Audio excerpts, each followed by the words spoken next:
All right, what we're going to do in this one here is a quick how-to guide on how to navigate your workout programs. Now, all of your gym-based training programs, any resistance training, it could even be some endurance type training, will be in the workout program section. All of your cardio and additional stuff to do on top of your training will be in your cardio and step section, located directly underneath the workout program section. But first, when you go into your workout program section, when it loads, this is what's going to come up for you. Okay, so I've got a little mock program here. Okay, what you'll find with all your training programs is if I haven't done all of them, I've done at least 99% of all the video tutorials for every single exercise in this program. Okay, so that way you can get my insight on how I like to do things, why I like to do things. And it's almost like having me as a PT being in your back pocket the entire time, and you can tap into my brain. Now, for most of you, you'll be on here long enough to receive multiple training programs, okay? So when you look at here where it says Taylor's training plan, if I hit that drop down arrow, you'll see I have another option, Taylor Stead number 1. So I've actually got multiple training programs accessible to me right now. Now for you, it'll be your first name. So if it was Taylor Stead, it'll be t.stead dash the date that I've uploaded it. So that way you can see exactly which is the most recent program for you. I'll go dash and then what phase of training we're in, whether it's phase 1, 2, 3, all the way on. Okay. Now, when you go to log a workout, you obviously choose the ideal day that you're going to do. So for the sake of this video, let's do day 2. We go log this workout. Now, looking at exactly what we're going to do, when we do your workout, we want to make sure we're logging all of your sets, your reps, and if it's asked you to, log the intensity as well. It's always really good to track the intensity. That way we can see if the weight's getting easier, harder. We can manage your fatigue and just make sure things are going in the right direction. We never want to be going backwards. We always want to be going forwards, right? So here in this program, let's say I did a warm-up weight of 100 kilos for 5 reps, and reps in reserve, I felt like I could have done 5 more. I'll hit tick. As soon as I hit that tick button, the rest timer will automatically start for you. Okay, it'll just start rolling and then you can just go straight into it from there. Okay, now if we look here as well, it says RIR3 right underneath trap bar deadlift. Okay, RIR stands for reps in reserve. Now I've done a little graphic design up here as well in the vault just for education purposes, but pretty much that's one of the methods we will use to measure the intensity of the given exercise I've prescribed for you. Now, once you've completed all of your sets and reps, so let's just say we did 120, 120, 120, log those in. Once all of those have been logged in, you've obviously completed that exercise. You'll then move on to the next exercise. As you can see here, this one looks a little bit different to the original exercise where it says superset. So superset here, right? It has B1 and B2.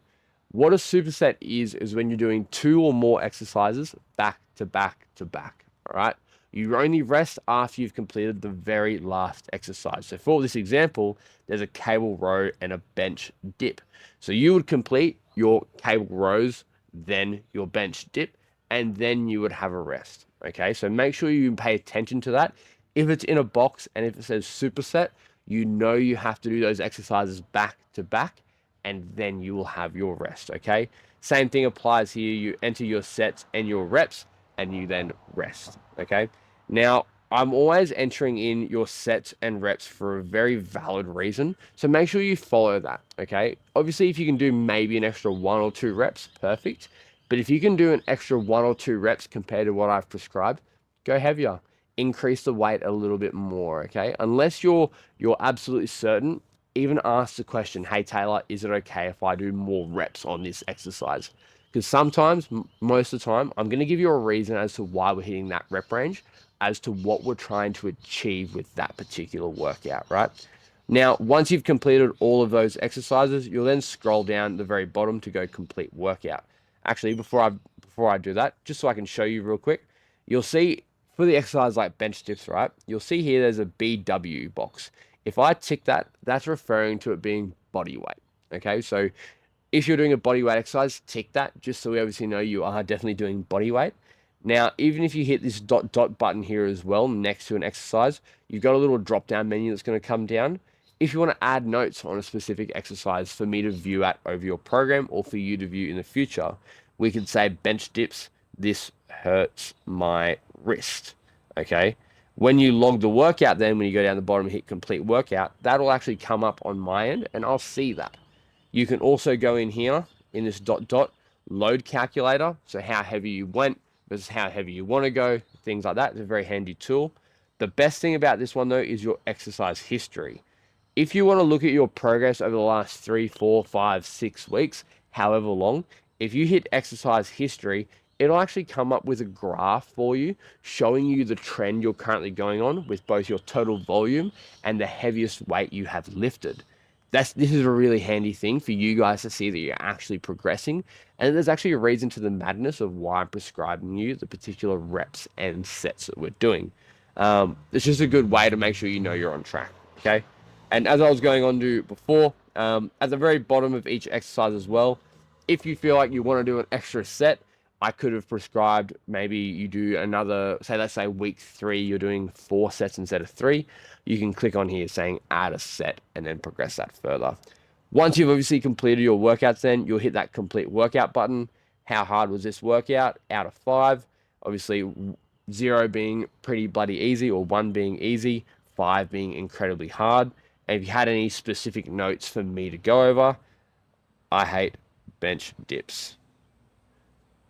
Then I know that, okay? Once you hit finish workout, this will then log, workout successfully added, and happy days. So that's a really quick and easy way for you to know how to navigate the workout section. Don't forget, obviously, the videos are there for you and for me to make sure you're doing the exercises properly. So please pay attention to those, watch them over, and make sure you understand how to do each of the exercises that I've prescribed for you.